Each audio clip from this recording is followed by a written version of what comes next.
Good Tuesday morning, guys. My name is Jerry Miller, and welcome to Real Talk, an insider's guide to real estate, life, and the pursuit of happiness. We are live in Charlottesville, across Albemarle County, Central Virginia, the Commonwealth, and the world on the I Love CVille Network. We are presented by Yes Team Realtors. The Yes Team Realtors, a trusted name in the game. We are powered by Yes Realty Partners.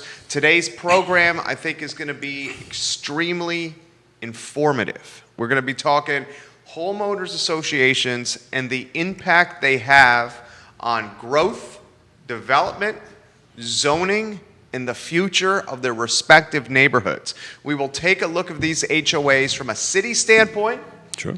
and a county standpoint, and a Central Virginia-wide standpoint. Realtors that are watching the feed, jump in and Please. offer some perspective. Please. Judah Wickhauer is our director. If we could go to the studio camera, Judah, and let's welcome the distinguished gentleman to the show.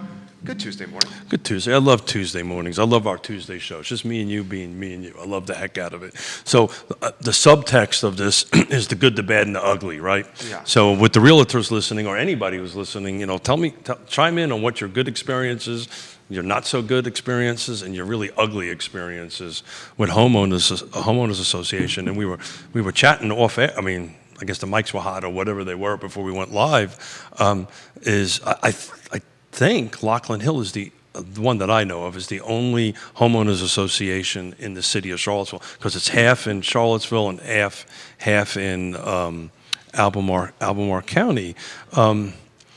But so we were chatting off air before we came in here. You know, this is a really tough. We got some feeds. Yeah, we do, from an agent. Cool. He says, Mustache Dan Pettit. There you go, Mustache Dan. Huntley. Oh, yeah. Jefferson Park Avenue in Fry Springs. That's right. Huntley, That's does right. Huntley have one? Probably because I think Rick Beyer developed and built He that, did. if I remember In fact, you know what? correctly. I got a buddy who has a rental in Huntley. I'm going to text him right now about this. Any other HOA neighborhoods in the city of Charlottesville? Yeah, good, great topic. So the major difference, we were having this conversation off air, and this is a really high level topic to kind of, decentralize and kind of make easy to chat about. But the key reason why homeowners associations are around, or part of it, and they've been around for quite some time, is because when you do a planned urban development or some larger project, there are portions of it, the zonings typically require it, that will have, like, you have to have so much open space, you have to have so much parks, the roads may be owned by not by the state, so the counties and the jurisdictions require homeowners associations for the maintenance of these facilities, right? Okay. But the best way to think about a homeowners association, I was thinking about this driving in to think about it, is think about it as a little government, because that's what it really is. Okay. And it functions like a little government. And the reason that the state says when you buy a home or a condo or a townhome or anything like that in a homeowners association, you have 3 days to review the paperwork. So I just took a look at the Lakes package this morning. 700 pages. 700 pages? 700 pages. Okay. So keep in mind, Lake Monticello started in 1968. Okay. So this package has all the information from 1968 until today. So I kind of wanted to kick this off because most people kind of get into, the big thing that folks focus on in homeowners association is the rules. Uh-huh. Right?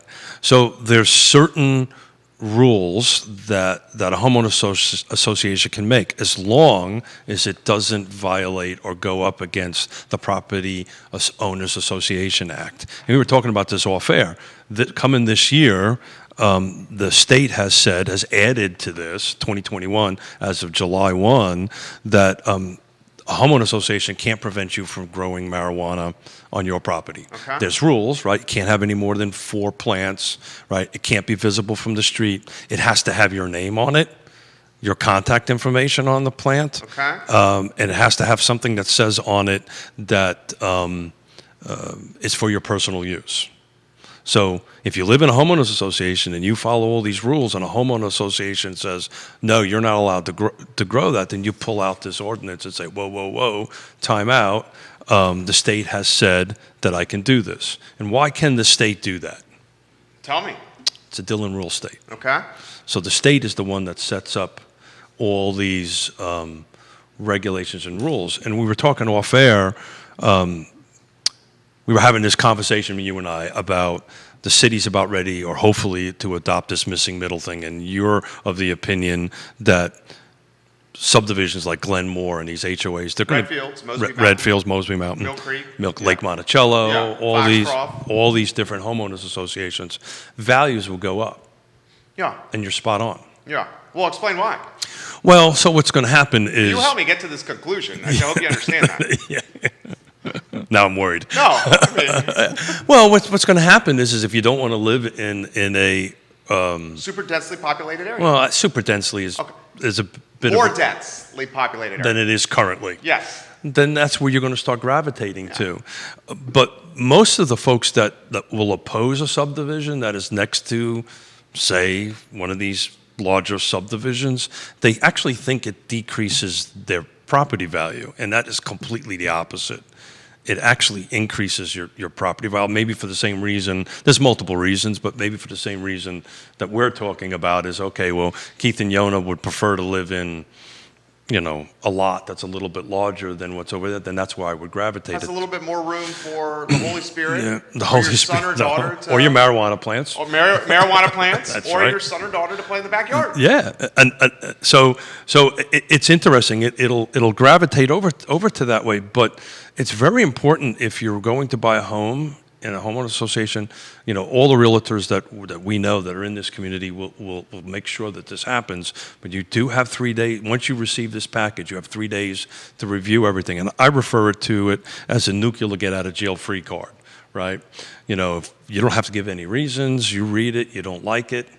For whatever reason, you can terminate the contract, get your deposit, and move on. I will tell you since 1987 and doing 60 to 80 transactions, most of them are in homeowners associations. A large percentage of them are. Very rarely somebody will pull the trigger and say no. So in your opinion, what's the good? What's the good of, you live in one, I live in one, what's the good? What's the positive end of a homeowners association? So a positive of homeowners association, you got clear-cut rules. You move in to the neighborhood. Maybe you do, and maybe you don't. Well, the ones I particularly do. Yeah. So yes, I just confirmed Mustache Dan Pettit with someone who has an investment property over there in Huntley. $60 per month in Huntley. It included lawn care and landscaping care, which was nice. $6 a month? $60 per month. Okay, got it. $60 That per makes month. sense. So Huntley may be the only one that does not bridge with Albemarle County, because Lachlan Hill is split. Mm-hmm. I believe Willoughby is split. Does Willoughby have an HOA? Yeah, I'm supposed to know all this. Does Willoughby guys on 5th Street have an HOA? I'm texting my buddy right back while hosting a show. Thank you for sending me this information, because I don't want to be rude. No, of course. I think the HOA, to answer your question as well, doing multitasking here, I have a clear-cut understanding for the rules. They take care of common area, snow removal.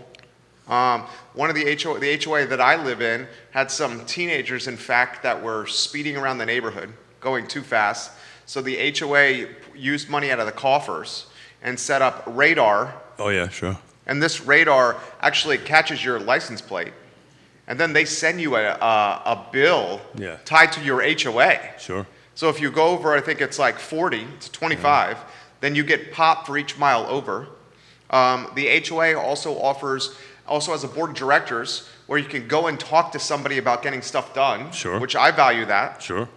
So again, it runs, everything you're describing is a little jurisdiction. Yeah. A little government. It's like a little government. Well, then again, that's the reason you need the 3 days, because what could happen is the board for whatever the HOA is, can change the rules. And you need to be aware of that process and how that process... There's a yearly meeting. There's a yearly meeting. They can go ahead and do this. So it's an interesting thing. But Nikki Chambliss watching. Hey, Nikki. She's right. Willoughby is split between the city of Charlottesville and Albemarle County. There you go. Nikki Chambliss says Willoughby has an HOA. Okay. So, Nikki, is that for the neighborhood in totality? I would imagine that. Mm-hmm. So this is synonymous with Lachlan Hill. Sure. Lachlan Hill was part city and part county. Correct. Willoughby's part city, part county. Correct. So the only HOA that we can think of so far, Nikki Chambliss help us, other realtors help us, that is city only. Is Huntley. Huntley in Fry Springs. Yeah, and that makes sense. But again, the feed will tell us because they're a lot smarter than us on this. But just an example of the rules, right? Just to kind of explain a little bit how they can be interpreted. So at Lake Monticello, and I know Lake Monticello intimately, been there since 1987, did most of my building in there. So buried in the covenants and restrictions back in 1968, 69, there was literally in the covenants and restrictions said real estate agents and or builders could not be on the board. So I, as a realtor and a builder, could not be on the Lake Monticello board of directors. Okay, so that is something that's a big to-do in Lake Monticello right And now. that's what we're going to talk about. Yeah, because there's a realtor that's not really practicing. Well, what happened was, so this That literally is happening now. It's literally happening now. So I wanted to use this as an example of how HOAs work and how they can kind of go, I don't want to use the word sideways, but it's super important to do that. So the controlling documents, the way this works is always based off of the covenants and restrictions, and everything builds off of that. The covenants and restrictions are attached to the land. So the covenants and restrictions lay out how this was done. Well, this was written in 1968, 1969. In 1968, 1969, whoever wrote that at that given point in time said, me as a developer, me as a builder, I could not be on the board, on the Lake Monticello board. And I learned that the hard way. When I moved here in 1987, the board of Lake Monticello wanted to shut down from kids playing basketball after dark. Okay. Why? Because the noise? The noise. Okay. People were upset about it, so forth and so on. Kids having fun, staying out of trouble playing basketball. Well, our chemistry's working, so stupid, which would be me. You're not stupid. Well, in this case, I was. So I went You up. thought that was ridiculous, right? It was totally ridiculous. Yeah. Went up to the board, just like you were talking about, and said, look, this is wrong. So what's your option? Your option is let these kids wander around and get into trouble. Let's leave the lights on and do that. Thank you. And I literally got told to sit down and shut up because I was a builder and I had no rights to say anything, because buried into the covenants and restrictions was I could pay dues, which is what I did for 30-something years, 35 years on that, but I couldn't be on a committee, I couldn't be on the board, I couldn't get up and say anything, because buried in this document was that I could not do that. And of course, at the tender age of 20-something, when I moved there and bought it, I didn't read the 700 pages. I just... Yeah. No one reads them. No, I read but them. I know you do. Yeah. And that was it. Next thing I knew. So fast forward to now, a real estate agent wants to run for the board. So the board, Lake Monticello board... This is all over next door. I know that. Okay. And it's all over my front door because I live there. But to put some context... After this, it could be all over the media. Get ready. That's okay. Okay. Oh, we got cameras watching? Okay. I thought it was just me and you. I know. I mean, this is a hot topic. Yeah. So I'm fine. Okay. This I know intimately. Okay. So what happened was the board, Lake Monticello board, changed the policy. So remember, covenants and restrictions control it, policies stack on top of that. So they changed the policy. Say, hey, we will now let realtors run for the board. What they never did is went back and changed the bylaws or the controlling documents, which, by the way, takes 2/3 of every lot owner in Lake Monticello. So that's not a majority vote. This is to change the original controlling documents takes 2/3 of 4,500 lot owners. That's a lot. They won't, 2/3 won't decide tomorrow's Wednesday. Nevertheless, change that. So what happened was this particular realtor, in order to run and go on it, had to suspend his license. He suspended his license. What? So is that important? Well, he wasn't, I don't want to speak out of turn here. He wasn't doing a lot of business with the license. He's a property management guy. Okay, he's a property management guy. Okay. Yeah. But he can still do property management. Yeah, I'm not going to get down that slippery road, but He can't do buying and selling, but can still manage property. the best of my knowledge, yes, but I'm not an expert in that. Okay. So somebody who is should chime in on that, because I don't want to make a statement of this, but I know for a fact that he, in order for him to run for the board and get on the board, he had to suspend his license, or put it inactive, actually, in order to do that. So my point I'm trying to make is, as my dear friend Jerry Miller does, when you're going ready to buy one of these, read the damn documents. You have 3 days for a reason. Read them, make sure you understand them. If you have any questions, ask a trusted advisor, ask your lawyer, or whoever's representing you. But these rules are there, and they're there for. So we were jumping around from good, the bad, and the ugly. Well, I can tell you some good, the bad, and the ugly too. Yeah. Since you're saying some good, the bad, the ugly of your neighborhood, should I do the good, the bad, the ugly of one of mine? Well, I mean, I guess it's my prerogative if I want to go down that road. And you know what? I will do it. I will do it for the what's sake that of police the show. officer doing over I there? will do it. I would do it for the sake of the. I will say it for the sake of the show here. So one of my rentals, the first place I lived in, Yeah, got it. villas at Southern Ridge. Got it. Bart Fry, a developer out of Virginia Beach, purchased the villas at Southern Ridge down 5th Street Extended, Old Lynchburg Road. Got it. He converted from apartments to condos. Got it. Did this at the absolute worst time humanly possible. Sure. 2008, 2009. Yep. We all know what happened then. I have know a little bit about that. You do. 2008, 2009. Oh, Mustache Dan Pettit. You were very much a part of this in the sales office at the time. Sure. Mustache Dan Pettit, 2008, 2009. Mr. Fry was unable to sell a large chunk of his units because no one was buying. Sure. So Mr. Fry chose to pivot his model, and instead of selling the condoed units, the individual ones, he said, I'm going to keep these as rentals and as investments. Sure. And because Mr. Bart Fry owns such a lion's share Over 51%. of, so you know too, Yeah. of the villas at Southern Ridge, banks are very hesitant Yeah. to lend money into this project. And you compound that with the fact that it's a condo on top of it. Yeah.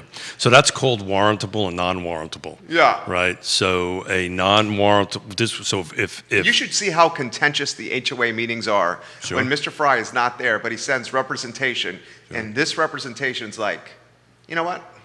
I control this. So to go back to the Lake Monticello, why builders and developers could not be on that, whoever, the wisdom at the time was to prevent exactly that. To prevent, now keep in mind, when I moved to Lake Monticello in 1987, you could have bought a lot for a couple grand, right? So what the intent was to keep Keith and Jerry from going in and buying 51% of the lots and then controlling the board.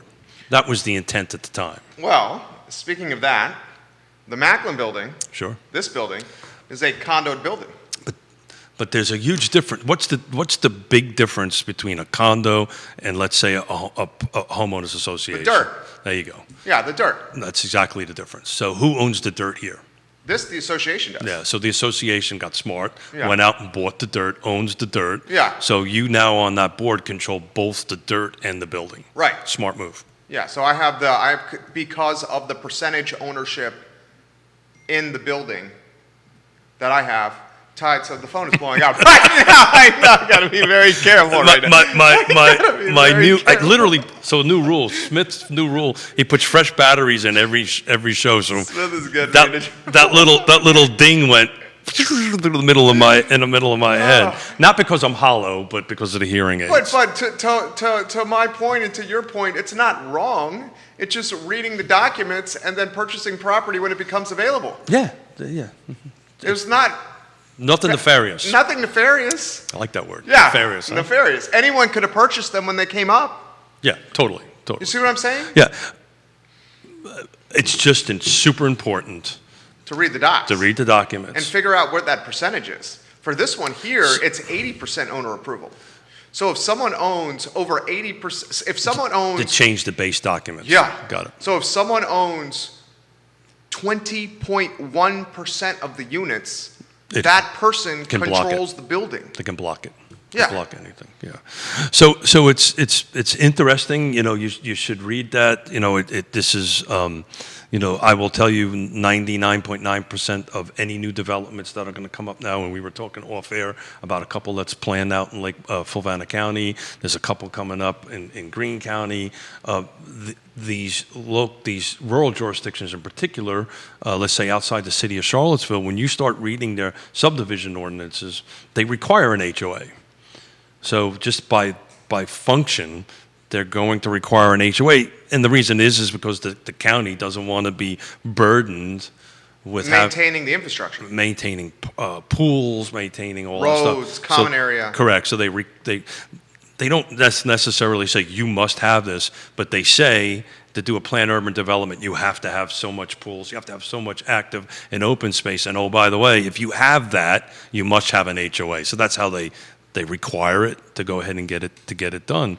So it's an important thing to take a look at. Special assessments, you know anything about that? I'm about to find out. So one of the things that you want to read through on that is what is the process for special assessments. So again, Lake Monticello, that was a simple majority vote, Lake Monticello, and rightly so, and I voted yes for it.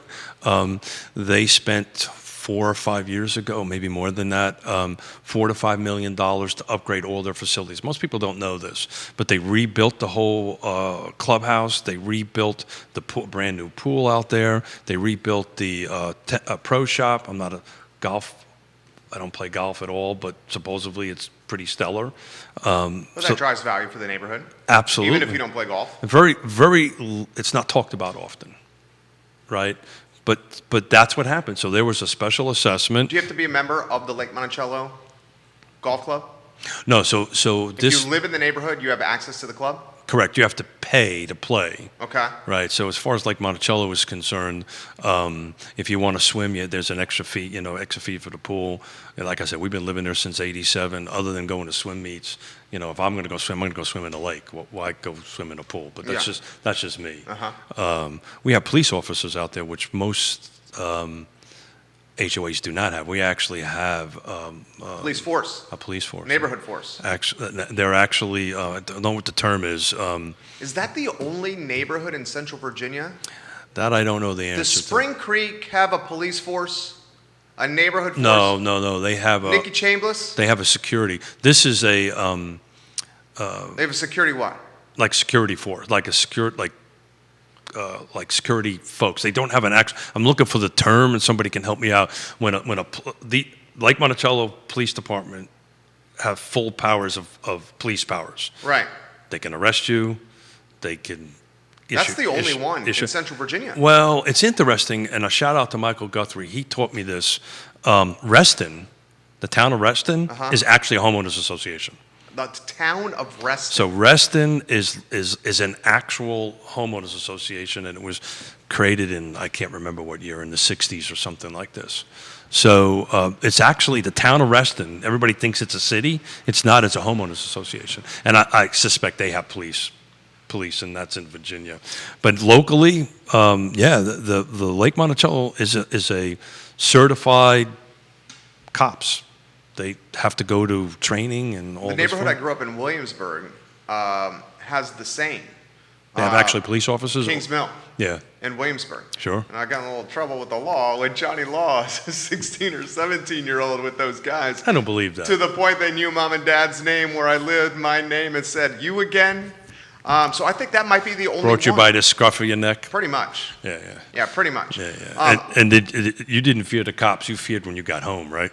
I didn't fear the cops. I feared when I got home. I got home. Yeah. That's exactly right. Get your tail kicked. Yeah, not the cops. Well, for me, it's even worse. Well, and the cops knew that. Well, I grew up, where I grew up, my dad was a New York City fireman. Yeah. And cops and firemen. I met Pop. Yeah. You told my 3-year-old son, now tongue in cheek, hit the road, Jack. And then the next thing I know, I see my son hitting the road with his hand. You do not, you don't mess with Pop. I don't mess with Pop. Pop's 81, soon to be 82. You do not mess with Pop. Neil Williamson, Wintergreen has its own police force. By the way, in the 1980s, we used to say it's not dead, it's just resting. It's not dead, it's just resting. But Neil, confirm, I believe Reston is a homeowners association. It is not a... Is that right, Neil? You're going to confirm that for us? I would never doubt Michael Guthrie, and Michael Guthrie shared that with me, so I would believe that to be the case. Jamie Turner's watching, Gordonsville's finest, Woodbury Forest's finest, Orange County's finest. I learned so much from this show. Thank you, men. I'm going to say thank you for watching, Jamie, right now. Yeah. Thank you for watching. So the good is consistency, right? Right. So the good end of it is you know your rules. You know there's a process that you can follow. This is weird to say. So I'm a libertarian. Yes, I know you are. The libertarian in me does not mind an HOA. That's a little conflicting, isn't it? Right. That's like an oxymoron. But for me, it comes down to the roads, the snow is removed. Yeah. The common area is maintained. Yep. The older I've gotten with my kid now playing in the front yard, I'm mindful of people speeding. Sure. Before I had a kid, not really. Now I have a kid and I'm like, I don't want people speeding. Sure. Because he's in the front yard. It's funny how it is when you start growing up. Huh? Start growing up, yeah. You start growing up. I mean, and the neighborhood's well taken care of. Yeah, but now the downfall is what the realtor had to go through. Yeah. So I look the reality. Much like, so we just had an election at Lake Monticello, right? And you just like the city of Charlottesville, Havana County, you elect a board. These folks are volunteers, right? There's a manager that manages it. So Lake Monticello is, 4,500 rooftops times 2 is 9,000. Let's call it 10,000 plus folks. So it operates just like a city operates. It has its own management and so forth and so on and that stuff. But, the reality of it is, it's a consistency thing, right? Everybody knows when you get it, you know what you're going to get, you know what the rules are going to be. The bad part of it is these rules tend to change as boards change. Oh, Diane Marie Miller, auxiliary police. Diane Miller's a rock star. I've known her for quite a long time. Auxiliary police. That must be the security in Spring Creek or a Glenmore. Because Glenmore has security that patrols. Correct. That security cannot do anything. Correct. They cannot give you a ticket. Yeah. What they do if there's trouble, they get on their. They don't carry a gun. Yeah. They just call the police. Yeah. So the Lake Monticello are actually certified, and there's a term I just can't. It's escaping me. Police officers. They, a judge has given them the authority, police powers authority, to go ahead and they can make arrests. They can do speeding tickets. They are armed. Which is a great thing, right? And we pay $900 a year, I think, or something like this for it. You have your own police department, you have your own fire department, you have 5 different beaches. You can go water skiing, play golf if you want. It's so that's what you get in a homeowners association of that size. There's other ones that are much smaller, right?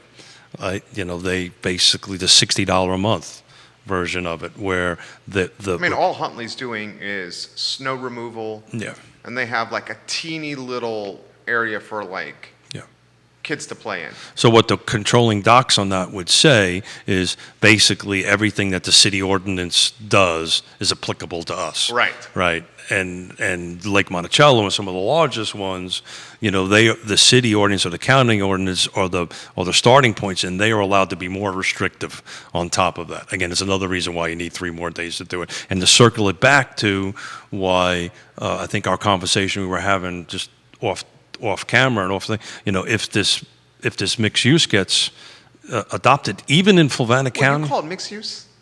Not mixed use. You don't like when I say upzoning. Well, I'm going to walk that back because you're actually right. I researched that. It is technically upzoning. Right. But the problem with upzoning from a branding standpoint is upzoning doesn't have the best stigma. No. So instead of upzoning, they got to find a new terminology, and that terminology should be zoning opportunities. Well, when you zoning options. This is your world, brother. You zoning options. I mean, you better not call it upzoning. Yeah. That's what they're calling it. Well, but I did some research and you read the definition, the way you're using it is spot on. Yeah. Upzoning means is you're upping the density in some existing zoning ordinance. So R1, right, for instance, is single family detached homes, right, and you're allowed to now increase the density. So you're upzoning or upping the density in it. When you said upzoning, it triggers to me something. The stigmas. Well, it triggers something a little bit more specific, a little bit more technical. A jurisdiction can do what's called spot zoning, and that when you say upzoning, that's what rolls in the back of my head, where the city of Charlottesville says you now, instead of being R1S, you are now whatever, commercial. Guess what? Your taxes just went up, so forth and so on. So that's spot zoning. Upzoning is where the definition that I've read is where they take an existing zoning and they increase the density on it. But I mean, I would think, and correct me if I'm wrong. We got to come up with a better term than that. Yeah, you got to come up with It's kind of like Portland's RIP. Yeah, residential infill project. Yeah, or rest in peace. Rest in peace, rest in power. So this is a good comment from Mustache Dan Pettit. Makes the show better. Also keep in mind that if you own a rental at Lake Monticello, there you go. You pay HOA fees as an owner of a property, and also you pay HOA fees for tenants. Correct. You pay double. You do. $1,107. That's exactly right. Does he have a property? You have a property there, Dan, or are you just very familiar with the neighborhood? Yeah. So, but there's a rental fee in it, which was. What do you think about that? The rental. That's a rental tax. Yeah, I think It was done to dissuade renting. No. That was not why? No. Then why was it done? So, remember this conversation about I need 2/3 to change anything? Mm-hmm. Well, it requires 2/3 vote to up the dues. Okay. Right. There's a dues. There's an increase, a voting process to do that. So what had happened was the association couldn't get the owners to approve upcharging. Okay. Increasing the dues. But what they did is they read through their bylaws and read through their things, and they say, okay, I can change fees without asking permission. So that's what they did. There's also a property transfer fee, right? So that's what I don't like about HOAs. That's the anti-democracy. That's the ugly portion of it. That's the ugly portion. That's when 4, 5, 6 people in a room. Let's call it that in my book. Oh. And if I'm not saying that's what happens in Lake Monticello, but if you put that in local government, that's called cronyism. It's called backroom dealing. Yeah. So what it was is you've got somebody trying to manage a budget, right? And we don't have enough money to manage a budget, and the only tool available to you is fees. That's the path you're going to take, right, on it. Whereas if the original bylaws or if the original controlling documents got changed to say, okay, dues or whatever particular issue, let's say this realtor, a real estate agent, if you can say it's a simple majority, can change the bylaws, which is never going to happen. I mean, they're structured intently to be very difficult to change, right? But again, these are 1969, 1968 thinking. Yeah, they never saw, well, and not to their fault. No, at the time. It's very difficult to see 50 years down the road. You think? Yeah, right.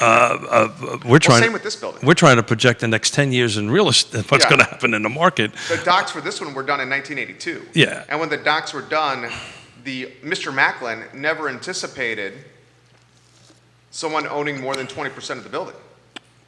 So Lake Monticello originally was supposed to be a vacation community for Yankees. Damn Yankees. Northern Virginia. Actually, where I live in the development I built called the Acres was actually going to be an airstrip. So people, they've envisioned in 1968, 1969, Jerry fly on in his plane and go and do basically a vacation community. And then over time, it's changed. So these documents are intended to be living, right? They're intended to be changed. But as you start filling it in with sales, with people owning it, it becomes really difficult to change them because of the way they're structured. Another thing to keep in mind. Comment from Ray Cadell, you want to hear? Yeah. Oh, Ray's a rock star. This is about the lake. Yep. He says, the theory also, of course, is that some tenants don't take as good a care of the property as some owners. Correct. In regards to the lake and this discussion. Sure. So I'm sure there was multiple reasons, but part of it was the raised capital because they were getting a little tight on their budget, and they couldn't get dues increases passed. Well, so you're they basically asking the owners in the lake pay more money to this association, and most people were like, no. They You didn't get 2/3. Would you vote to up your taxes? I mean, I know I would, but I that's would just not. me. This is what I would say to that. I would say, if I knew where the money was going Sure. and it was used to improve the amenities in the neighborhood, Sure. then that is going to increase my property value. So that's how that special assessment passed. They did a really good job. They have to hire. They explained it. They bring in somebody that does this for a living, Yeah. right? And they explain the benefits of it, and it passed, right? And it was just but a special assessment did not require 2/3 of the. We had to do a special assessment in this building. Sure. Because we're doing, I don't think I'm speaking out of turn. This went in front of the bar. So if it went in front of the bar, it's public knowledge, right? In front of the bar, The, defined bar. The Board of Architectural Review. Got it. That's Yeah, public knowledge. Yeah, that's a public body. Okay, so I'm not speaking out of turn. You're not speaking out of In turn. fact, if you go on the other side in front of the spectacle shop, Yeah. you'll see 5 different colors of paint on the wall. Oh, really? So we had to put those 5 different colors of paint on the wall for people to see what we were considering. So basically, the capital improvement project is a $500,000 capital improvement project. And it has 3 phases. Phase 1 is the outside, the courtyards, the canopies, repainting of the building, and the lobby. Phase 2 is the individual hallways, and then phase 3 is some like minor stuff. And it's chopped up so you can spread out the special assessments. Sure. And I had to explain to the owners as the president, this is what we're going to do. And you have to explain, if we make the curb appeal better, it's going to make you more money. Yeah. And this is how. Yeah. You know, it's a little town, it's a little city, right? You know, every time Albemarle County comes up against budgets and tax season and all this stuff, you know, it's money makes people funny, right? You know, and if I have to pay more, you know, it's just this process. But the way they got the special assessment approved is they did a really good job explaining it and the assets of it. You know, the buildings and the facilities were 40 years old at that particular point in time. You know, some of them were frankly unsafe, and it got passed. And it's an absolutely gorgeous. If you ever wander around Lake Monticello, take a look at these facilities. They upgraded all the parks. You know, the playgrounds were in serious need of help. So they really got smart and got in front of it. But I think we had like I can't remember because Yonna does the books at the house, but I think it was like a $90 one-time assessment or some dollar amount that I can't remember what it was to go ahead and do that. But, you know, so the good is consistency. The bad is, you know, rules tend to change on you. And then the ugly is this whole thing about it takes a lot to change, to get a realtor on the board. It takes 2/3 majority to do that, and the likelihood of that ever happening is pretty ugly, right? That's going to be a tough process to do that. So overall, if managed correctly, a lot of good. Without a doubt, it increases your property value and all that stuff. It's just, I guess the whole reason I wanted to have this conversation with you was what kicked us off talking about The upzoning. The upzoning, yeah. Do you think that's going to happen? Well, we think the upzoning is going to happen. We both do, because we think that we've covered this on previous shows. It has to. You're saying it has to. Why?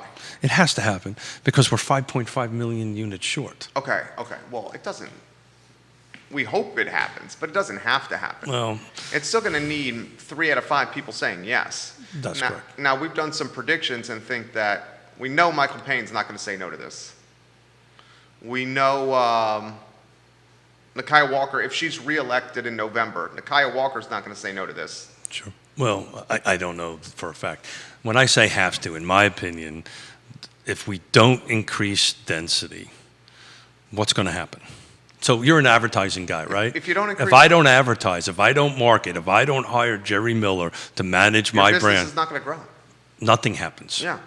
Nothing happens. Your revenue is going to go down. Well, something will happen. You'll lose money. You'll lose money. Because your competitor is going to hire me, and we're going to take your market share. So if we don't increase density, if we don't figure out how to fix that 5.5 million unit short nationwide, right, which is going to take us, even on the tracks we're going, 10 to 15 years to turn around, everything's just going to get more expensive. Right. Right? We're going to look a little bit too much like us. Yeah. So... And everything that I'm all for this. I know I'm all for this. I know you are. I just want to make sure that the schools and the roads and the public transport and the police and the EMTs are considered. Sure. I don't want to have a Mountain View Elementary situation. And they have to be, right? So if you take a look at how this was done in other jurisdictions around the country, there are these boxes you need to check. Right? So if the school is over in this particular district, wherever it is, if the school is overcrowded, it doesn't have any room and it's projected that this would cause it, then it doesn't happen. That project can't happen. So you have to check all these boxes. And I'm just rattling off some conditions in some other, like Portland and Seattle and Minneapolis and Tacoma and Arlington's in the process of doing it. It has to be so many feet away from a bus line. So, the theory is it doesn't impact the roads. But you'll find out when you research this and just do a simple Google search on it and take a look at these other places that have done this, all the disasters that everybody predicted at the moment hasn't happened. It's only helped things, right? More, to quote Neil, if you create more housing for all, it helps all people. In my opinion, for what it's worth. How do you think Albemarle County is going to respond to this? Yeah, I think Albemarle County will run suit with them. I think you do. I really do. I think it'll be a little bit behind. It'll be in the urban ring. It'll be the same rules and conditions, but. So Albemarle County would restrict it only to the urban ring? I don't know.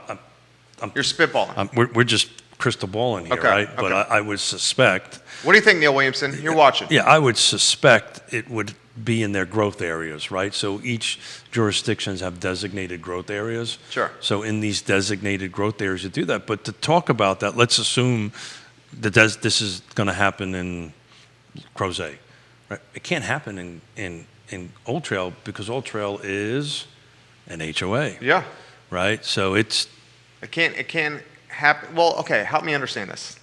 You're smarter than I am here. Yeah. Help me understand this. I wouldn't say that, but urban ring.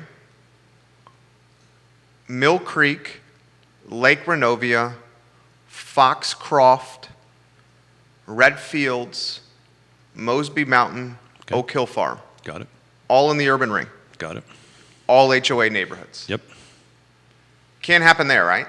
Well, because they're master plan communities, right? So they've already have some sort of master plan. Typically, they're proffered. Typically, they're recorded. Okay. Typically, it talks about in the covenants and restrictions, right, very clearly how each residential lot can be developed. Okay. Right? So when you go through the 700 pages or 200 pages or 20 pages or whatever. So it definitely cannot happen in those neighborhoods. They would, not's a strong word, they would have to change their controlling documents. So the HOAs would have to... So let me finish this train of thought, if you don't mind. Yeah. So they typically have architectural review boards, right? So you have the county's building codes requirements, and then on top of that, they have additional restrictions or additional requirements. They have their own ARBs, right? Architectural review, or BARs, whatever that stands for in that end of it. So they have these rules and they have these things, and the essence of them is buried in the covenants and restrictions. So you would peel away all the rules, all the regulations, and go immediately to Huntley's or whatever subdivision it is, controlling documents. And if the controlling document says whatever city of Charlottesville, whatever Albemarle County says is allowed, then fine, it potentially could happen there. 9 times out of 10, that's not the case. Right, because the HOA wants control to supersede the municipality. So it's interesting. who wanted the control first? Just a word that starts with a D. Tell me. The declarant, the subdivider, the developer. I'm really learning a lot on this. So that's how this starts. So Keith and Jerry are going to buy a piece of property. Doesn't matter, Albemarle County. Yeah. Pick an Albemarle County, and we open up the coverage. We open up the zoning ordinances, and today, right? And we say we're going to do a PUD, Planned Urban Development, or whatever it is. So all these projects you've been watching very closely, right? The name of the one over Forest Lakes. The RST. RST, Yeah, right? that's the developer. So RST, the developer, opened up all the documents that they had. They looked at a piece of property. Keith walked up and said, guys, this is a great piece of property. You should do something with it. Okay. And they have all these documents that are vision documents, right, which are the Route 29 plan, the comprehensive plan. And everybody looks at that and they go, okay, that's cool. We like that. Okay, let's open up the subdivision ordinances for the master plan. And they read it. And then what they do is they say, okay, our interpretation of that, all these ordinances, is this plan. And they go through the process, right? They submit it to the county reviews it, they go to the planning commission reviews it, comments come back, they amend it. In this case, it got approved, and now it's going to move forward to the Board of Supervisors. No, by the way, that's just one step. Now they got to go through site plan. If they get past the Board of Supervisors, they have to go through the site plan process. They go through all that process, right? And now they have, and if you remember listening to it, they kept on saying proffered plan, proffered plan, proffered plan. Mm-hmm. Well, that means that this plan that eventually gets approved, right, is proffered. So if there is 120 townhomes in there, and all of a sudden you want to change those 120 townhomes, to quads. You now need to go back through the whole process through the county. To zero? You have to go all the way. It's a proffered plan. It's an approved plan. There's some variants that you can do to it. What they call the zoning administrator has certain, can make certain. If I'm getting in the weeds, stop me. No. I'm learning. I am learning. They have certain abilities to change stuff, right? But typically, layout, number of units, the type of units are etched in stone. That's part of the reason why the process is so laborious. Because once it gets approved, that's it. Now, they can go change it. In order to change it, the bylaws are going to have to change. But remember this term declarant? Yeah. All right. So Wouldn't the declarant want to distance him or herself from the municipality immediately? No. So what happens is the declarant is the person who does the subdividing. Sure, yeah. We're done. We're finished. The HOA's created, and it gets controlled on it. The declarant typically controls the HOA up until a certain amount of units are sold. Sure. And then the declarant hands it off. Right. To once then the units are sold, then you have the association having control. And it varies, right? Some people, like the ones I've always wrote, as a declarant, I was always in control until the last unit was CO'd. Okay. Right? I'm with you. Even if I handed it over to a homeowners association, because I, as a declarant, wanted to control what happens there. That's what I'm saying. So wouldn't the declarant, when writing the and dude, I find this fascinating. There's people watching, right? Neil's got comments for you that we will get to here. Neil will correct me if I'm wrong. Yeah, Neil, please correct us if we're wrong, and by us, I mean gentlemen here. I'm just sitting here listening. No, we're part of this. Wouldn't the declarant, when creating the documents, want to say in the language of the documents, this HOA, these bylaws, supersede anything the local municipality is going to... No. That's what's in there. Without a doubt. That's in there. What declarant would say these HOA bylaws are malleable and adapt to the municipality? So it depends on the subdivision. Because that declarant's not super bright if he does that, or she does that. Well, it depends on the project. So we're talking we're talking large projects. You can do a small project that has a private road, right? Somewhere out in the county. But why would you ever, as the declarant... And in that case, you just want out as fast as possible. Okay.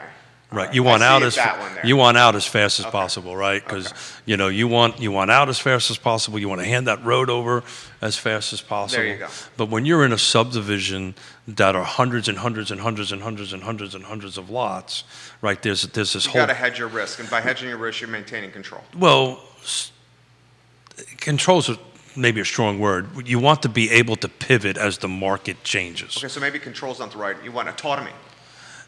Control is a good word, but it's not in a negative sense, because what you want to do is change. So one of the problems with Lake Monticello was in the beginning, in the 70s, when this all happened, the developer got rid of control real quickly and handed it off to the association.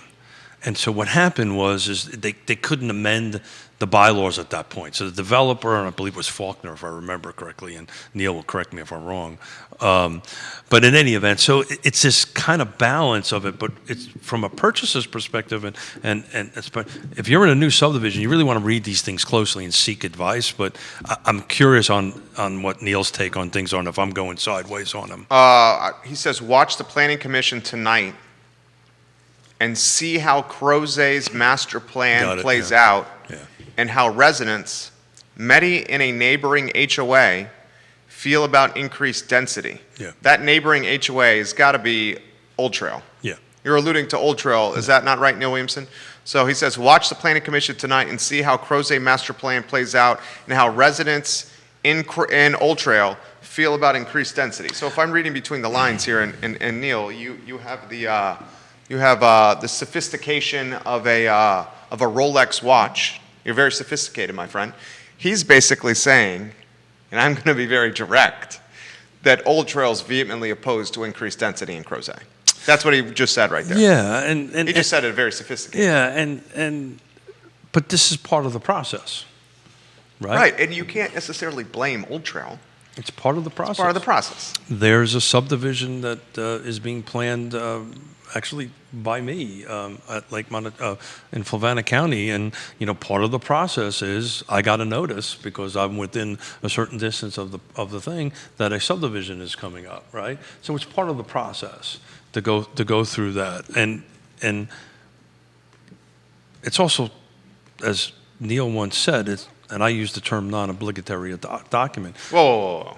Well, let's get that into 7th grade language. Yeah. So the comprehensive plan is not a binding document. Okay. The zoning ordinance is the binding document. So if this gets passed, but the zoning ordinances don't support it, right? So the comprehensive plan can say, and I'm really spitballing here because I don't know the specifics of it, that you can do 1,000 units on a 100 by 100 lot. This is Breezy Hill right here as a good example. Yeah.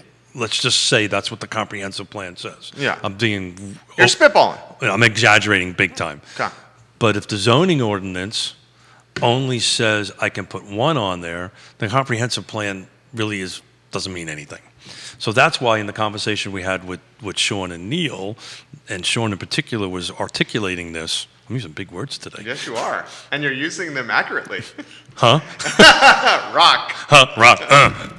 I did reading today. You prepped, dude. You brought your A game. I prepped today. I can tell. Because I knew this is a tough topic.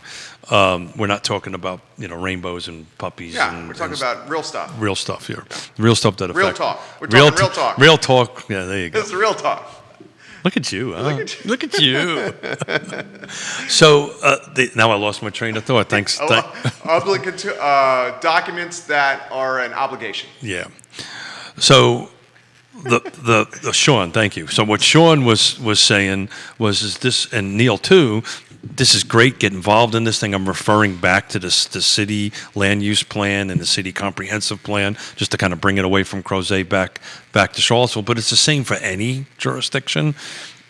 It's a vision. It's what we want to be. It's what you guys want to grow up to become. But if the zoning ordinance doesn't support it, so that's why the city council has hired the same firm. And once that's done, they're going to migrate into the zoning process. And that's going to take a long time because now you've got to, it's much like changing the bylaws at Lake Monticello, right? It's a long, laborious process of a bunch of give and take to get through that. Then once that's done, much like the developer did or is attempting to do in Forest Lakes, and again, the name escapes. RST, thank you. Yeah. They just kind of crossed the first step, right? Which is they actually just crossed the first step of the first step. They crossed. Just the planning commission. Right. portion. Well, they had to go back to the planning commission. Well, that's typical in a large project like that. 6-1, Randolph opposed. A large project like that, frankly, just to have one deferral is kind of unusual.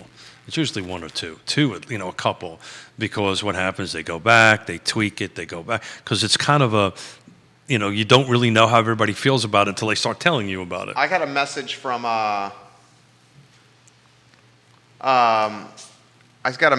Scott Elliff. Mm-hmm. Refresh my memory. That is the gentleman that you Forest interviewed. Lakes, yeah. You interviewed, yeah. Yeah. Mm-hmm. In fact, he just texted me right now. He's watching the show. There you go. Yeah. That's what he said, now the real work begins. We're ready. Well, he's right. That's what he just said. So he's right. And I'm not picking sides on this. Yeah. I would tend to lean on the it's a good project side, but that's just my personal opinion on that end of it. But he's 1,000% right. 100% right. That was just the planning commission. Now it goes before the board, and the process starts all over again. There will be public hearings, right? A little bit different though, right? On the planning side, the developer can request deferrals. They can't do that on the Board of Supervisors side. So that has to come from the Board of Supervisors. The Board of Supervisors has to give the deferral to the applicant. I know a little bit about this, been doing this for 30-something years on that end of it. But I suspect what will happen with that is it'll go through a couple iterations, a couple of public comments. As much as the folks at Forest Lake may not want to hear this, but ultimately I think it will get approved on that end of it. Mustache stand pennant. But that's only the beginning of the beginning. Yeah. We're in like the second inning. You're not even in that. They got through PC. No, yeah. They got through PC, but... PC's out now, right? Yeah, PC's out. They're done. PC... Well, that's not true. The Board of Supervisors can kick it back to the PC. Okay. But PC 6-1 said Board of Supervisors... And I'm not suggesting any of this is going to happen. I'm just talking about process. Yeah. It could happen. The Board of Supervisors can look at this and say, Planning Commission is PC for those that just asked on the fee. Sorry about that. Yeah. This is statutory, right? This is not this particular case, right? The Board of Supervisors can send it back to the Planning Commission, and it has happened before. Neil, you're a good man. I like Neil. Love Neil. Neil, I like your. Every time I listen to him, I get a little spark. Sometimes we might not agree on stuff, but I like Neil's zingers. Well, he's when he comes on the show and he zings me. Oh yeah. I like when he zings. I like when he does because that takes the pressure off of me. I like Neil a lot, and Neil, I sincerely mean that. He says, "How do you think the rezoning bureaucracy impacts housing affordability?" Oh, we know it does. Yeah, the rezoning bureaucracy. So he's throwing us a softball question for us to hit a grand slam. So we basically are in the Major League Baseball home run derby, and he's throwing us 50-mile-an-hour pitches right now for us to hit out of the park. Really big balloon. So we know. Thank you, Neil, for that. You want to take that and hit the grand slam and look really good? It seems like a Bugs Bunny cartoon. Yeah, that's basically what it is. That's what Neil just did. Well, to take Neil's lead and move forward with it. National Association of Home Builders just put out a report a month ago. I think it was a month ago, actually, and Neil can put it in the feed on that end of it. On the national average, and I'm rounding numbers, the average new construction at that time 24% was 400,000. Yeah, this is a startling statistic. 100,000 of that was for regulatory expenses. So I talked to I'm not going to say his name. You know who I'm talking about? Okay. The builder? Oh, yeah, got it. No, I'm talking about? Yeah, I do. Okay. And he says that is under.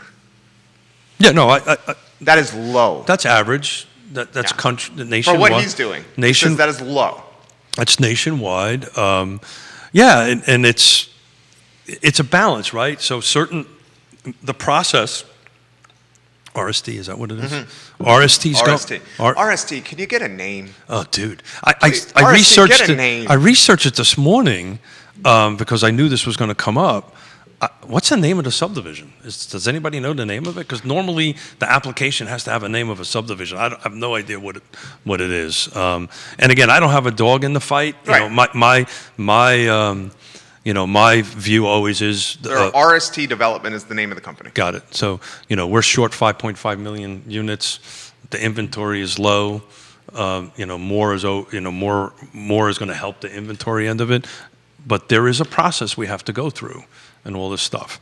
And we will find out at the end of the day how that process goes. My prediction, like I said, is I think, particularly the fact that they wrapped it around affordable housing would be very difficult, I think, to fail at. I may be wrong.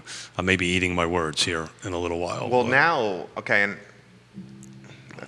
Scott basically mentioned this on the show, so I'm not speaking out of turn here. I believe he's from my part of the world. Isn't he a Yankee too? I heard a little bit of a Yankee accent. I don't know that for sure. So I think the next step that is going to be utilized, and I'm not speaking out of turn here. He basically mentioned this on the show. The next step that is going to be utilized. I like your new cup. Thank you. Is the compare. My wife got this for Father's Day. I like it, brother. It's a Yeti that's branded. I like it. This man. is what we need to get for YRP. YRP. Got it. So the Yeti is phenomenal. Yep. It's 30. I took you off topic. I'm sorry. Well, yeah, I know. You got two ADD guys. Butterfly. Squirrel. Squirrel.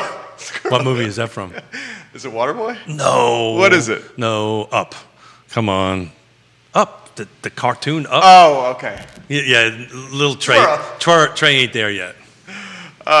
He basically said he was going to compare and contrast the process to Breezy Hill and what the Glenmore conglomerate was able to do with Breezy Hill. Yeah. And he says that's a comp.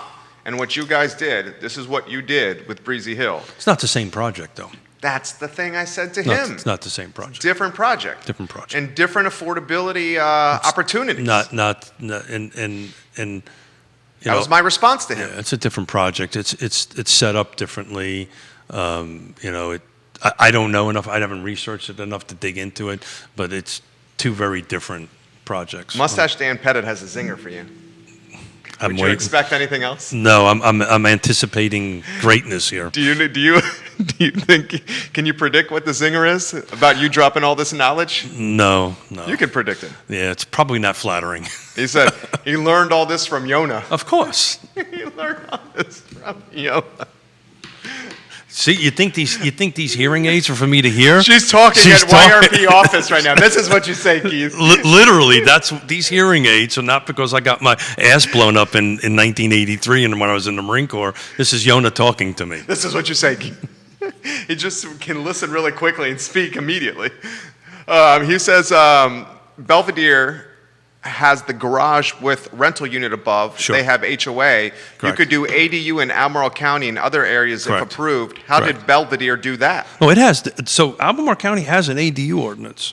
There's certain criteria you need to follow, and the big, and I kind of intimately know a little bit about auxiliary dwelling units because I'm part of a national cohort. Arguably one of the experts in the area. I ADUs. wouldn't say that. I'm saying it. But no, I'm part of a national cohort that's trying to standardize this missing middle, and it's happening. It's happening slowly around the company. It's happening. It will happen.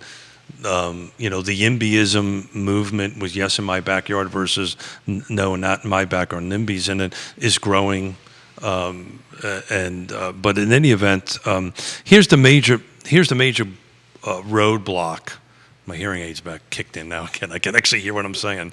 If I start yelling at you, I apologize. Yeah, you haven't done it yet. They haven't been adjusted yet. So the major differences of the ordinance that Albemarle County and Charlottesville has versus these other places where it's been super successful, in my opinion, we have an owner-occupied requirement.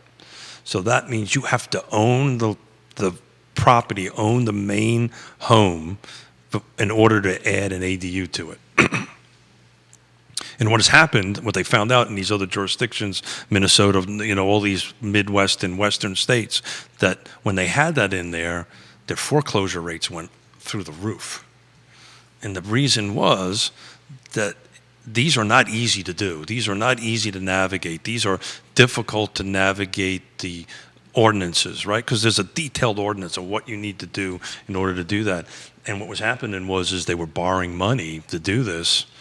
And not only the difficulty of doing it, right, and missing the mark on construction costs and missing the mark on all that stuff, it's also the management end of it. They would let, hey, Jerry, no problem, you can go do this. Well, Jerry's not paying you. Well, hold it, now I can't evict you, but I got to pay my mortgage payment. Okay. Uh-oh, I'm getting a phone call from somebody in my hearing aids. And you're getting blown up here with questions. I think I'm in trouble now. Hold it. How come the Squirrel! No. This is from the Commonwealth's Attorney's Office now. No, it's not. It's Mrs. Smith going, shut the freak up. No. But yeah, so it's I maybe got myself in a ton of trouble today. Well, no. You want to hear something crazy? What's that? Friday, we had a fabulous interview with Detective Michael Wells. Oh, yeah. How'd that go? I didn't get a chance to watch it. How'd that go? Very well. Good. And throughout the interview. Your phone was ringing? I was ringing? His. Oh, his phone. Oh. We'll leave it at that. Not in a good way. We'll leave it at that. Yeah. That was only kidding. That was one of those. Your vehicle's warranty is expired. Yeah, right. Are you getting bombarded with those? Dude, tell me, you're a smart guy on this stuff. How am I now getting text advertisements? This is ridiculous. It's ridiculous. It's overwhelming. I mean, I don't have on the my answer for cell that. phone number, I am getting just text advertisements. I don't have. How does that happen? So Mustache Dan Pennett's giving you props now. Thank you, Mustache Dan. And you have. It must be my mustache. You have a couple of car presidents watching here. Oh boy, I'm in trouble now. I think I just got kicked off the board. Mustache Dan Pettit, Keith has taken the time to learn about ADUs. Hats off to his knowledge on this topic. I would say, and I'm going to straight up say this, I'm going to embarrass the man a little bit. The foremost expert on ADUs in this area. I wouldn't go there. This gentleman, I'll throw a little Neil Williamson in the mix as well. I've been blessed because what I do for a living and how I help people find homes and, move into some beautiful homes or sell homes. What I do for a living gives me the opportunity with time. But the real reason is, and Dan is right. Because you care. Well, Mrs. Smith lets me do this. Look, I wouldn't be able to do what I do here with you twice a week. I wouldn't be able to fly out to Portland to sit down in a meeting or Seattle or whatever that I don't get paid for. Pay for that whole trip to go out there. You took the money out of pocket. Oh, absolutely. Thousands of dollars. Absolutely. Without Mrs. Smith saying, allowing go ahead me. and do it. And allowing. And solo. By yourself. Oh, yeah, sure. Well, I had some team members come with me. This whole Nicole's watching. Scroll. Nicole's a rock star. Yeah. By the way, congratulations. Teamed up. Shout out to Nicole. Talk about doing it right. And I'll invite Nicole anytime she wants to come on. Teamed up with Habitat for Humanity. I saw that. To make some magic happen. Yeah.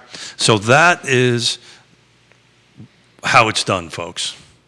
That's how you do this. Just look at how she did this, how Nicole did that, open up that playbook. That's how this is done. And she's not doing something without some projected revenue at the back end of it.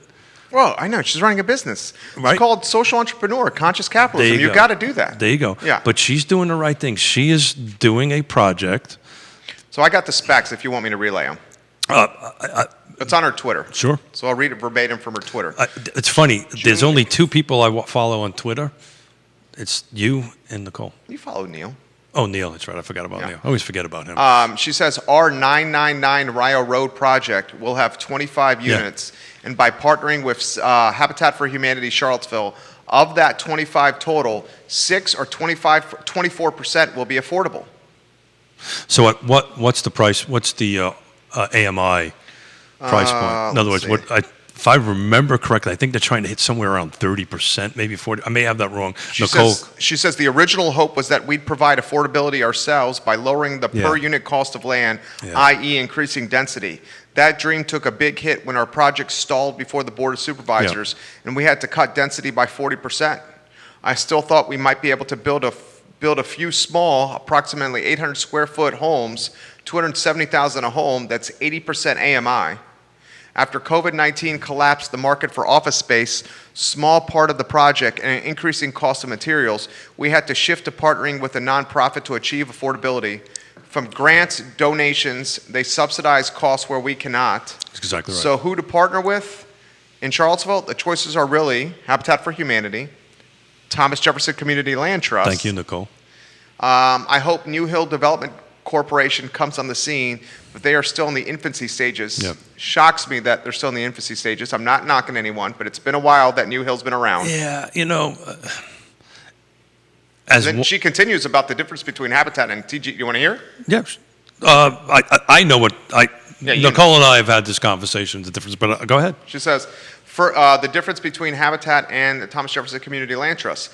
Habitat eligibility equals 30 to 60% AMI. That's exactly right. Average 40% AMI. TJCLT, Thomas Jefferson Community Land Trust eligibility up to 80% AMI. Correct. We're currently closer to 60 to 80%. But this goes back to my dear friend Robert Liberty, silver bullet, silver buckshot. Nicole is, and what the project she's doing and what the land trust does and other folks are doing, or just little buckshots, right? But it takes a village. It takes all these different little pieces of this pellet to fix this, to make this go forward. And she's a rock star. Absolutely. Hats off to her. It is. I've been in that position. It is hard to beat your head against the wall to try to do good things. And they've accomplished that and they moved on. But we were talking about earlier about this $100,000 or whatever. What Nicole just explained is part of the reason why it's so. So if it would have got approved with a larger density, and Nicole can chime in, I believe that her. Excuse me? I just tagged her. Okay. I believe that the a number of affordable units would have been much higher. That's As a matter of fact, I'm confident of that. Neil, case study not on her project. Density originally proposed 46 units. Density approved 28 units. Yeah. Density lost 18 units. So these projects are always wrapped around the D word. Density, density, density. And then you have to put the rest of the pieces of the puzzle together. And what time is it? You're looking at 11:33. Oh, wow. Yeah. First time I looked, too. Yeah, thank you. It was an hour and 15 minutes in. But this one is, we got some flexibility. Yeah, it's raining out. I don't want to melt. It's pouring. Yeah, I got my umbrella, though. That's good. A little rain's not going to hurt us. No, it might mess up my hair, though. Well, that's what I worry about when it rains, too. We got to find a Tresemme. Wasn't that funny on Friday? Yeah. Our chemistry was the same. Yeah, when they asked us to put on the hat, we both looked at each other. No, we're not going to put on the hat. That's not going to happen. We put on the apron, and Paul Cooper really loved when you put on the ascot. Yeah, I haven't watched the show. I got to take a look at pictures and see how that came out. It was good. We actually went to Dairy Market on Saturday. Cool. And had a fantastic time. We're going out to dinner there tonight. Yeah, you're going to go to Wilson's New? Yep. South and Central. South Central. South Central. Have you been there? We went to a little pop-up there and had a sausage and a glass of rosé, which was excellent. It was actually shout out to Chris Henry. Some of his grapes were in that rosé, which was really, really good. Really? Really. So I'm going to see Henry's grapes in the rosé. Really, really good. I'm looking forward to have a little bit of it tonight. What'd you make of the open air container yesterday?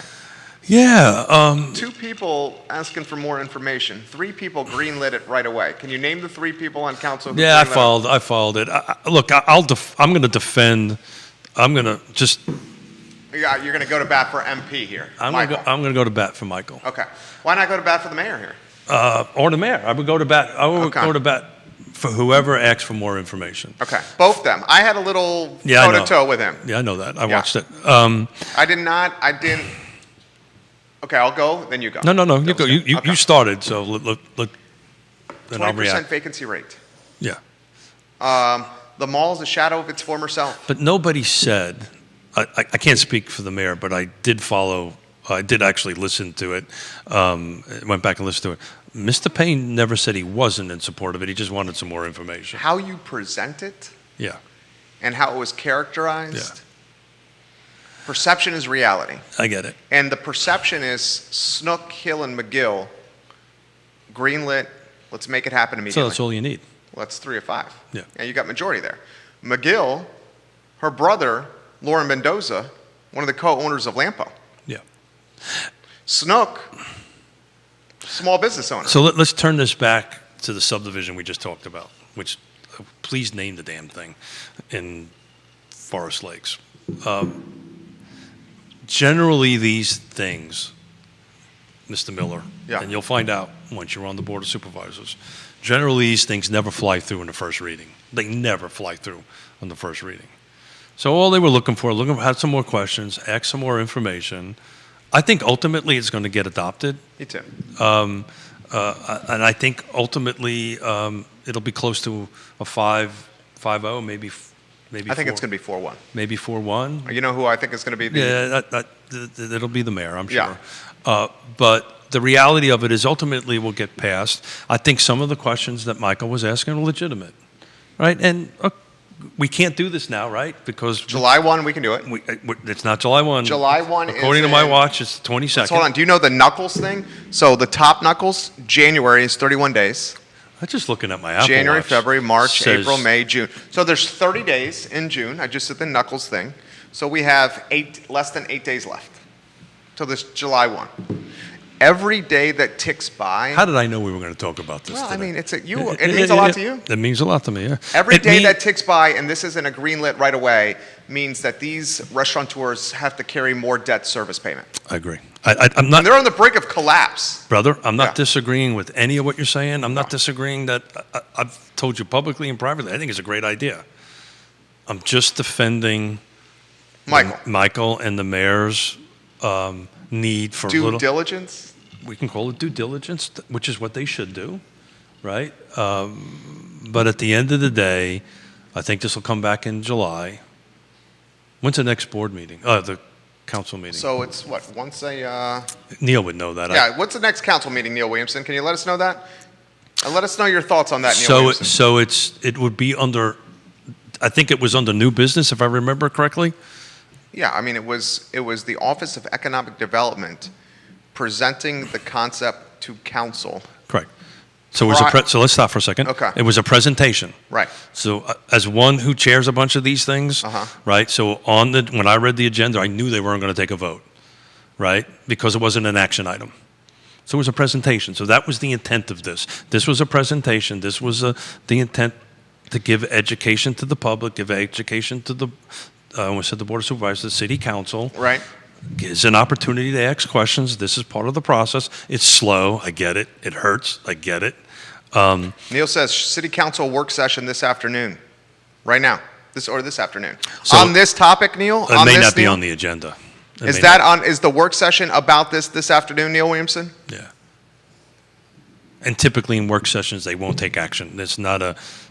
Yeah, it's like a brainstorming session. Yeah, so work session is just exactly that. It's a work session. There's not action items that are on a work session agenda. So it may be on the agenda. I don't know. But it was a presentation. Therefore, that's exactly what it was.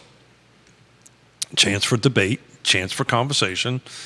It'll probably come on the next regular scheduled meeting, assuming, and I believe, and it's a great question. I don't know if Chip Boyles controls the agenda or the mayor controls the agenda. I know bodies that I sit on as a chair, I control the agenda, and what's on the agenda, what's not on the agenda, with the support of my executive directors, I'm not really sure how the city works. Eric Arnold.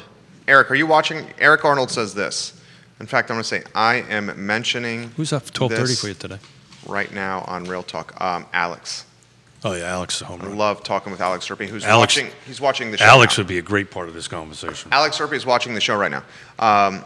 Eric Arnold, when you present any idea surround... Alex, come in early. Let's sit down and talk. Yeah, there you go. Well, he does it Tuesdays virtually Got it. because he's running a business. That's right. Today is Tuesday, isn't it? Yeah, today's Tuesday. Eric Arnold says, when you present an idea... That's an age thing, by the way. What's that? I don't remember what day it is. Okay. Squirrel. Rock. Sorry. Rock. When you present any idea surrounding... Carpet cleaner. That is carpet cleaner. Yeah. We have a carpet cleaner in the studio right there. Eric Arnold, when you present any idea surrounding economics or revenue to a group of people who are solely focused on perceived social justice, ... you get inaction. And I'm not disagreeing with any of that. I'm just talking about the way the process is architected, right? It's just, I'm not picking a side. I'm not saying one thing. It's just the way the process. Once I saw it was a presentation, it was never going to be an action item, right? So it was never going to be. Now, the next time it comes up, it'll probably be in an action item portion of the agenda, and that's when somebody's going to be looking for a first or second debate, right? There'll be. So the crappy part about that is, and I should choose a different word besides crappy, the unfortunate aspect of that is this, is... For guys like you and I, it sucks because we want to move faster. That's what I'm saying. Yeah, I get it. So the next time it comes before council is a month. Is it a month from now? No, it's the second Tuesday of the month. Is that right, Neil? The second Tuesday of the month? Well, it has to get on the agenda. So I would imagine it's July 13th. Is that right, Neil Williamson? July 13th is the next time this is going to be up for vote? I don't know. From council rules. Neil makes the show better. Of course he does. From council rules, the city manager shall ensure a proposed agenda is prepared for the mayor's consideration 9 business days before the meeting. That's exactly right. The agenda, so this is pretty good stuff. The agenda of every regular council meeting is approved by the mayor. Correct. Any council member desiring to add items to the proposed agenda should submit them to the city manager and the mayor 10 days before the meeting. No later than 10 days. Last-minute submissions are discouraged, but may be added to a regular meeting agenda subject to a vote of council at the meeting approving a change to the published agenda. Correct. When he continues with this here. That was good stuff. So the bottom line is the mayor could choose not to have this on the agenda. Yeah. She ultimately, or he, or whoever the mayor is, gets that. And the other jurisdictions are very similar to that. The chairperson, ultimately does that. But 9 times out of 10, you always kind of lean on your city manager or county staff. administrator or stuff like that. Because it's at the end of the day, they are manager-managed jurisdictions. Not strong mayors or something like that where they are managed that. But yeah, I couldn't remember for sure. But thank you, Neil, for clarifying. Brian Dean Soucia. Oh yeah, just saw him this morning, looking good, brother. Thank you for this show. Yeah, sharp dude, sharp dressed dude. I would say in the Keller Williams Alliance team, he kind of beats me. Oh yeah, he's pretty sharp looking, sharp dude. Okay. So, I hope we kind of answered some questions. I think you did. I hope we did. I learned a hell of a lot today. Yeah, cross. I tried to keep it as neutral as possible, but, at the end of the day, I will always, not that I'm going to defend elected officials, because I've been doing this for so long, I know the struggle that they go through, and I know how hard it is to sit on that dais and do this, and how hard it is to have folks like you and I, because we're pretty pushing the tempo. Yeah, we like to push the tempo and on that stuff. And the older I got, the less I pushed the tempo. When I was a young man like you, I was really pushing the tempo on that end of it. Well, you got to have somebody pushing the tempo. Absolutely. But and I don't mind the heat that comes from pushing the tempo. You didn't either. Nope, still don't. Yeah.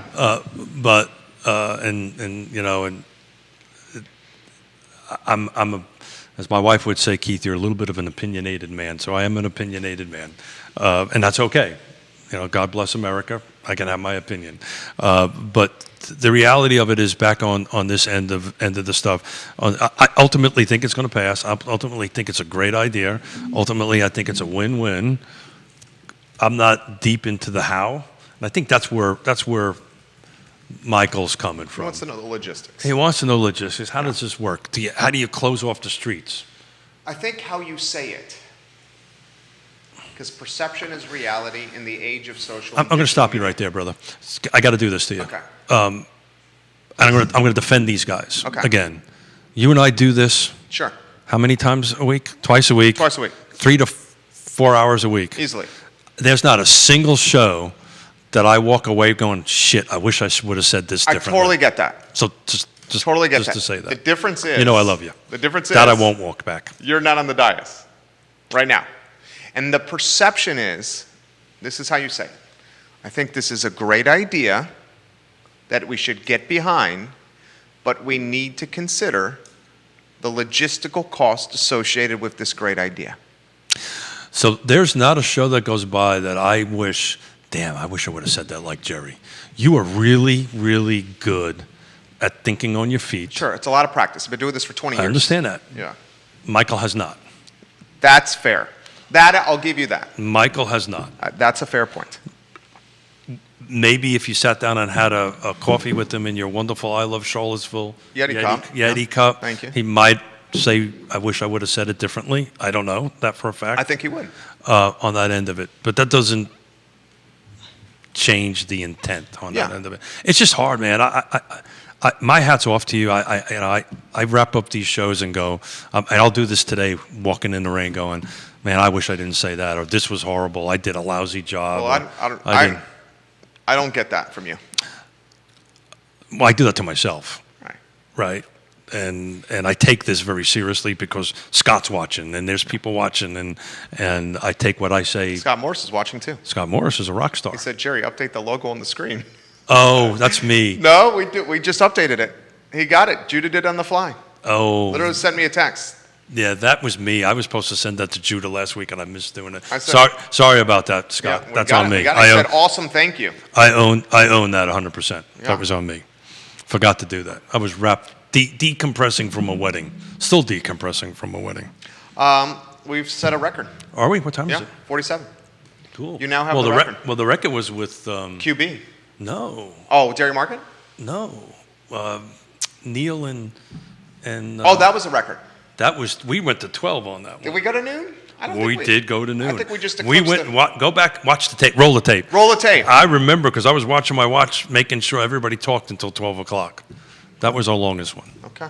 Well, this was fun. I was thinking this was going to be a short one. But it was great. It wasn't, it's just a tough topic. And how do you turn this stuff into Batman and Robin? Well, we did. I hope we did. Dude, look at the chemistry. Look what he just said. I can't see over there, buddy. Read it out loud. What a team, Batman and Robin. Mustache Dan Pettit. Perfect cue. Good man. Dan Pettit, good people. He's got a great baseline ground stroke in tennis. Man can play some great tennis. You watching? Well, the French Open is over. Oh, is the French Open over? I think the French Open. That's over. Yeah. Yeah, French Open's over. Yeah. What's next? UVA baseball tonight. Yeah. College World Series. Yeah. How do you think they're going to do? I mean, boys of summer are on fire. No this shit. team is red hot. Man. Brian O'Connor. Have you ever you've met him? You interviewed him, right? Yeah. Pretty First neat. day on the job. Yeah, that's right. I remember listening to this. Said, who's our biggest rival? Virginia Tech. It's Virginia Tech, right? Now look at him, one of the greatest coaches in the history of Virginia. My mother is a huge, as everybody knows, I love my mommy. And my mom is a huge baseball fan. And we bought her, mom is, oh God, I think mom's 35. I'm not supposed to tell her age. But we bought him a brand new iPad Pro. Okay. So she can watch her baseball games. And she couldn't figure out how to get the Xfinity app on a thing. So at Father's Day, I got the Xfinity. So now she sits up in the kitchen. She's got it on there. And she's watching she's a Nats fan. Okay. So she's watching the Nats fan. And that's a good gift. Yeah, and now that COVID is over next year, but my mom and I take my mom out to every UVA baseball home game. We sit down and we just have fun. Mississippi State, 7 p.m. tonight. ESPN 2. National television. ESPN 2. Virginia 36-25. They win that. 46-16 Mississippi State. They win that. They go to the game. They go to the big dance, right? Or is it? So confusing conferences. Yeah, I was trying to read the way. Confusing. So I think if they win this today, they go to the which is but I never understood this double elimination so thing. Confusing. We should get Brian on to explain it to him, but he's a little busy right It's a now. little busy. I think maybe later in the summer you can do that. Okay, Robin, we got to go. We do have to go. This is Real Talk, guys. Real Talk, Real Talk, Real Talk, presented by Yes Team Realtors and Yes Realty Partners. We try to have fun. We make topics that are... Thank you for helping me through this, because I couldn't have done this without you. This was hard for me today. Dude, I followed your lead. No, thank you. You helped me through this. Thank We you. make complicated topics. We try to make them approachable on this program, Real Talk. We try to do it by having some fun. I Love CVille show is up in 40 minutes. Tracy Lee Shiflett says the game may be delayed due to rain. Ooh. It's raining right now outside the studio. Yeah, but that's in Omaha. Ooh. That is in Omaha. Thank you, Tracy. You guys have a very good rest of your morning and Thanks, day. everybody. Thank you for joining us today on Real Talk. Hasta luego. I stole the bagels. Thanks, man. Very nicely done. Yeah. Thank you. Complicated topic made easy. I hope we made it easy. I don't think